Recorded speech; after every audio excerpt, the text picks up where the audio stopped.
224 morts dans le crash d'un charter russe en Égypte. L'avion s'est écrasé dans le Sinaï après avoir décollé de Sharm el-Sheikh, tuant toutes les personnes à bord.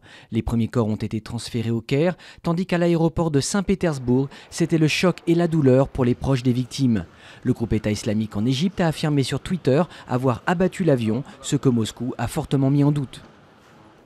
Tentative de suicide du docteur Nicolas Bonnemaison. Cet ancien urgentiste de Bayonne venait d'être condamné il y a une semaine à de la prison avec sursis pour avoir donné la mort à une patiente en fin de vie.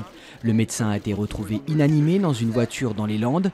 Il a été transporté dans un état grave au CHU de Bordeaux. 27 morts et près de 200 blessés dans un incendie à Bucarest.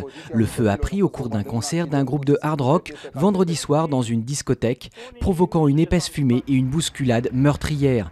Venu sur place, le président roumain a mis en cause le non-respect des règles de sécurité. Un air d'été en plein week-end de la Toussaint.